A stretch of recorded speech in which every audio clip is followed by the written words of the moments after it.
Hello dear student, आज के इस वीडियो में हम बात करेंगे बीएससी फर्स्ट सेमेस्टर का फर्स्ट टॉपिक। जैसा कि आप लोगों ने देखा कि अभी तक हम लोगों ने सिलेबस पे डिस्कशन किया था। BSc first year, second year, third year, सारे सिलेबस पे हम लोगों ने डिस्कशन किया है। आपको एक एक यूनिट के साथ, एक एक सेमेस्टर के साथ पूरी बताया है।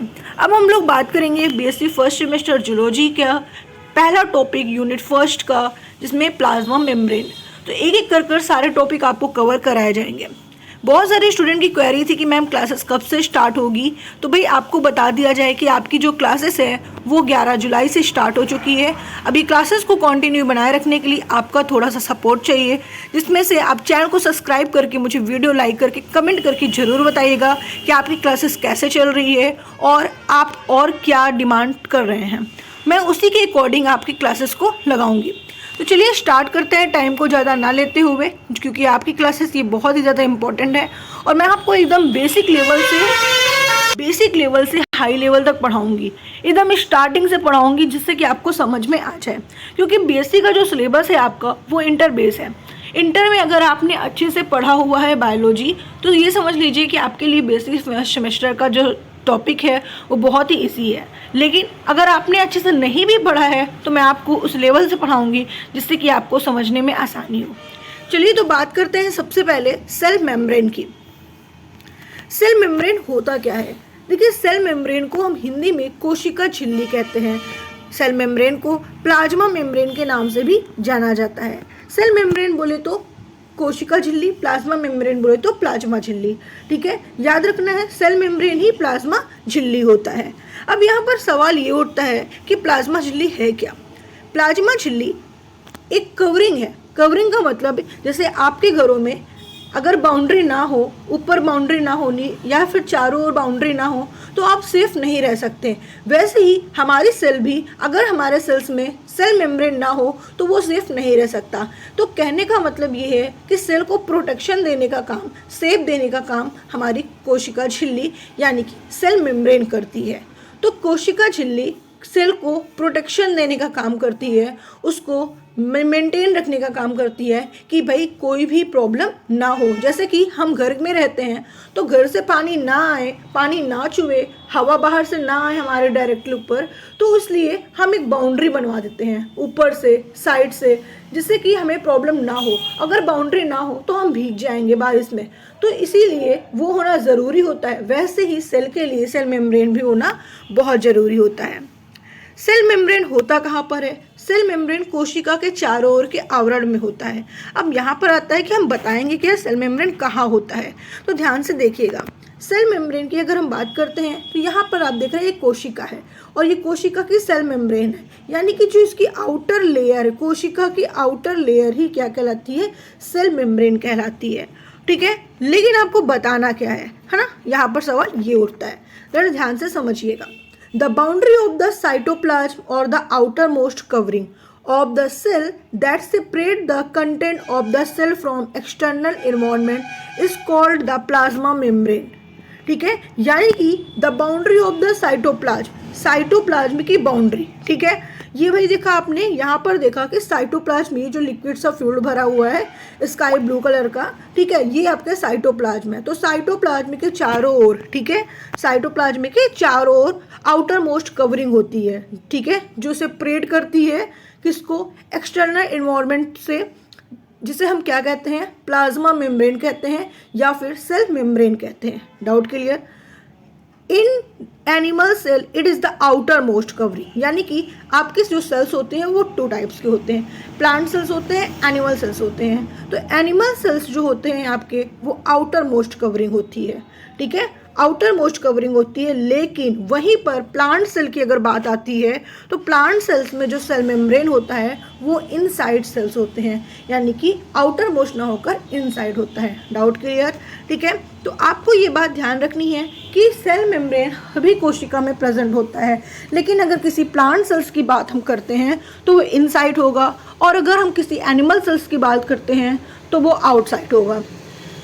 ठीक है, बाकी अगर एक कॉमन सेल्स की बात करें तो आप कह सकते हो कि सेल मेम्ब्रेन एक बाउंड्री की तरह काम करती है, एक उसकी कवरिंग है जो उसके चारों ओर होती है, ठीक है। लेकिन अगर प्लांट और एनिमल सेल्स की बात आती है तो यहाँ पर आपको ये बताना है कि प्लांट में इनसाइड और एनिमल्स में आउटसाइड होती है, क्योंकि प्लांट में आउटसाइड में सेल वॉल होती है, फिर उसके बाद सेल मेम्ब्रेन होती है, ठीक है, और एनिमल सेल्स में सेल वॉल प्रेजेंट नहीं होती है। याद रखेंगे इतनी चीज़ें।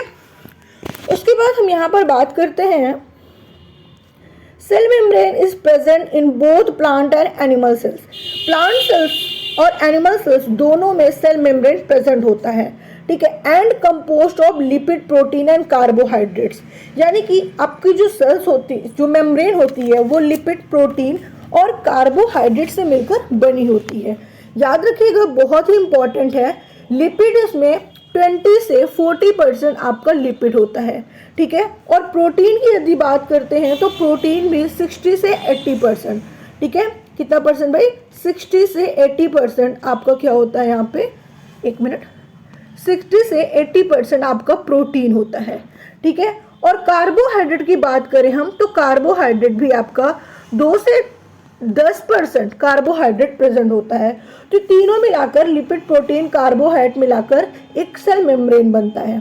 याद रखेंगे आप लोग, ठीक है, ये बहुत ही इंपॉर्टेंट है आपके लिए।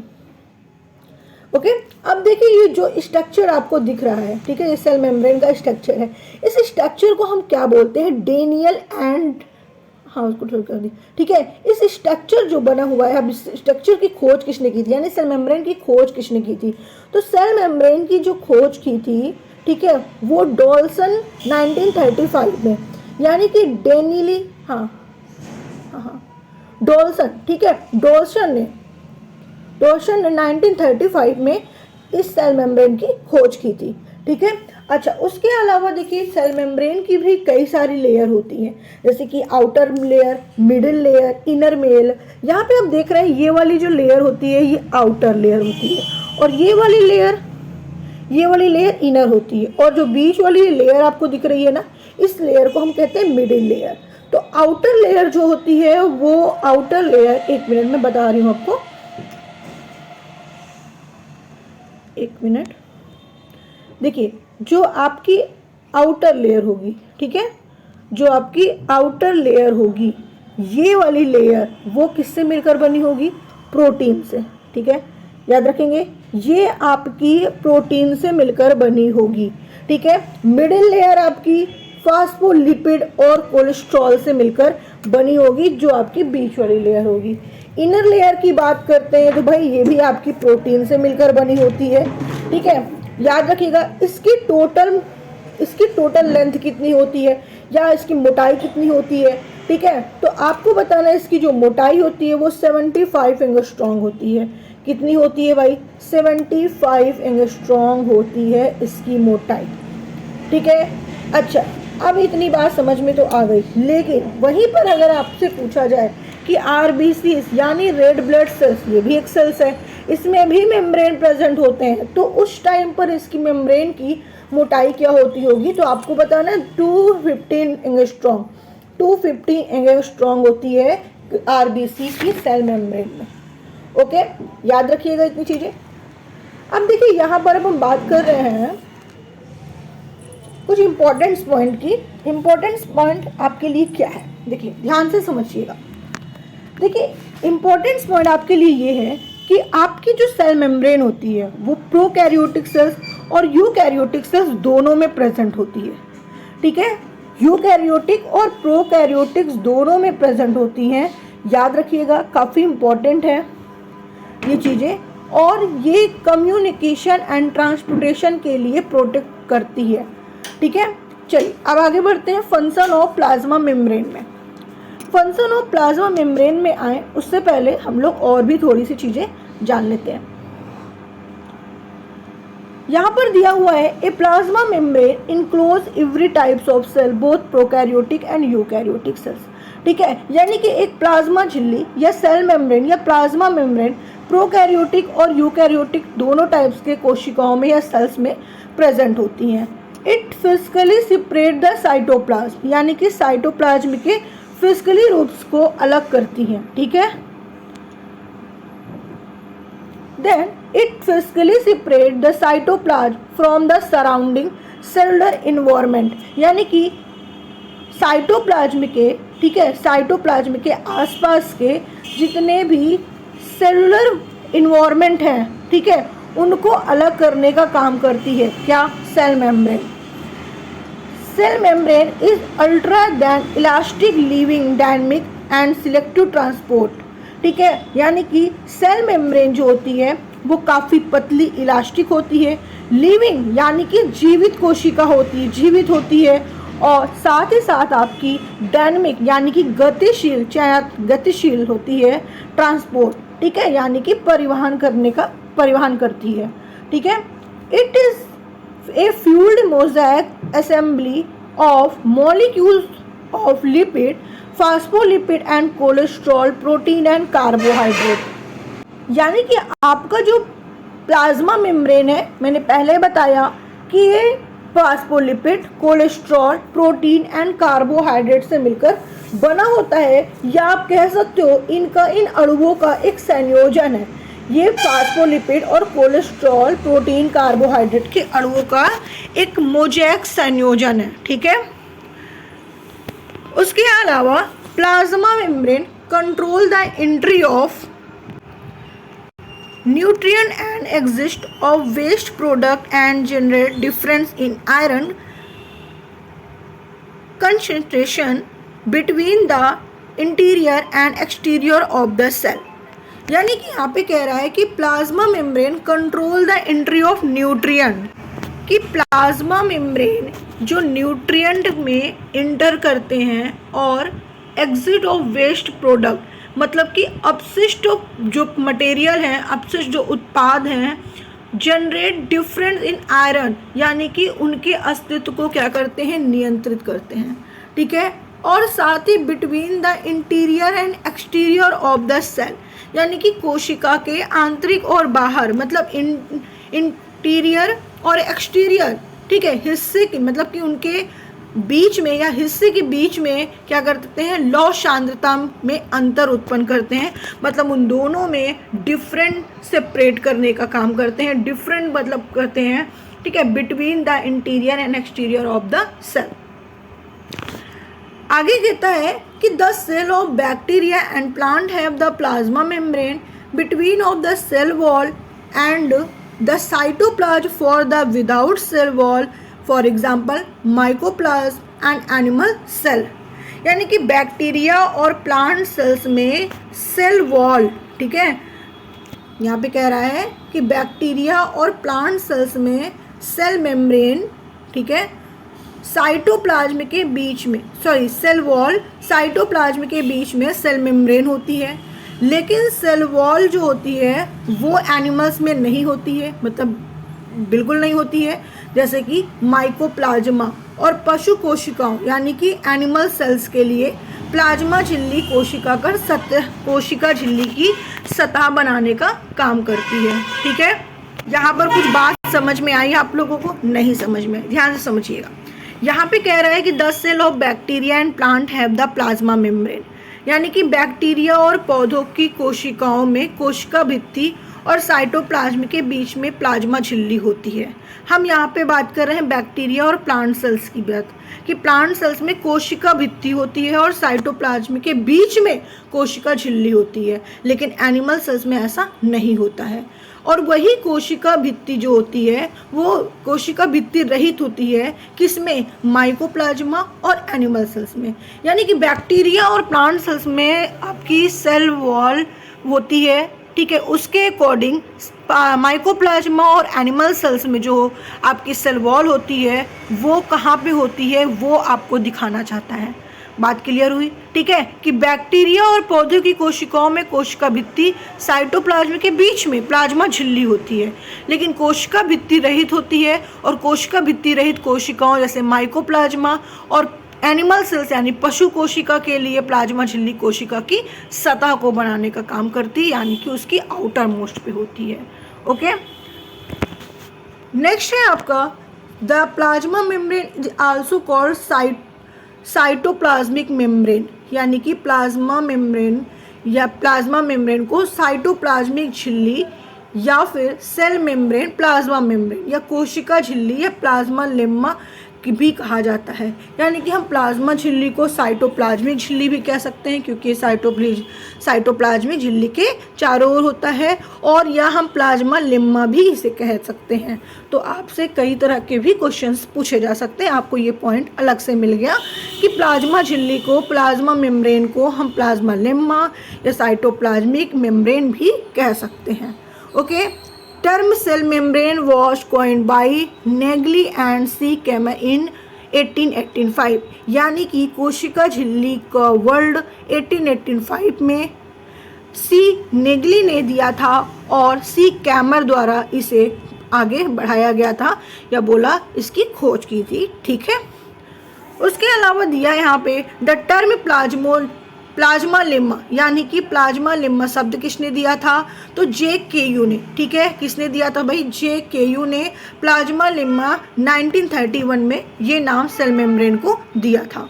तो आपसे पूछा जा सकता है कि प्लाज्मा लेम्मा, प्लाज्मा मेम्ब्रेन को नाम किसने दिया था? तो आपको बताना है JKU ने दिया था। कब दिया था? 1931 में दिया था। अब हम उसके कुछ फीचर्स की बात करते हैं। ठीक है, कोशिका झिल्ली की कुछ फीचर्स में कोशिका झिल्ली या सेल मेम्ब्रेन के फीचर्स के बारे में। The plasma membrane is the boundary that separate the living cell from its surrounding. यानी कि प्लाज्मा मेम्ब्रेन की बाउंड्री, ठीक है, मतलब प्लाज्मा मेम्ब्रेन की जो बाउंड्री है वो जो जीवित कोशिका यानी कि लिविंग सेल्स को उसके आसपास से अलग करने का काम करती है। ठीक है, यानी कि प्लांट सेल जो आपकी सेल्स हैं, ठीक है, जो आपकी सेल्स हैं, तो जो सेल्स कैसी? लिविंग सेल्स है ना, तो उनके आसपास, ठीक है, जीवित कोशिकाओं को उसके आसपास से अलग करने का काम कौन करती है? आपकी ये सेल मेम्ब्रेन करती है। ठीक है, biomembrane are selective permeable differential permeable and allow some substance to cross more easily than other। यानी कि जो बायो मेम्ब्रेन है, जैव झिल्ली, ठीक है, सिलेक्टिव परमेबल यानी कि चयनात्मक रूप से, ठीक है, चयनात्मक रूप से, परमेबल डिफरेंट, ठीक है, यानी कि परमेबल डिफरेंट होते हैं। ठीक है, इसमें परमेबल अंतर होते हैं, डिफरेंट होते हैं, जो पदार्थों को दूसरे की तुलना में अधिक आसानी से पार करने की अनुमति दे देते हैं। ठीक है, यानी कि सेल मेम्ब्रेन जो होता है, ठीक है, वो कैसा होता है? परमेबल होता है। ठीक है, और ये अगर जैसे कि सेल मेम्ब्रेन क्या करता है भाई, अगर कोई यूज की चीज़ें हैं तभी अंदर आने देता है, वरना बाहर रहो। ठीक है, तो जैसे बाउंड्री है, अब उसके पास इतनी ताकत है बाउंड्री के पास कि वो ऐसे नॉर्मल चीज़ों को अंदर नहीं आ सकता। ठीक है, इतना स्ट्रांग है। तो आपका सेल मेम्ब्रेन भी क्या होता है कि वो परमेबल होता है। ठीक है, यानी कि परगम अंतर होता है। तो ये भी क्या करता है, कुछ पदार्थ को दूसरे की तुलना में भी अधिक आसानी से पार करने में अनुमति दे देता है। ठीक है, it has a unique structure which determines its function and solubility characteristics. यानी कि इनकी एक ऐसी स्ट्रक्चर भी है जिसे हम अनूठी संरचना कहते हैं और इसके कार्य के लिए विशेषताओं पर निर्धारित है। ठीक है, अच्छा, अब आपको यहाँ पर जो भी डाउट है वो आप बिल्कुल क्लियर कर सकते हैं।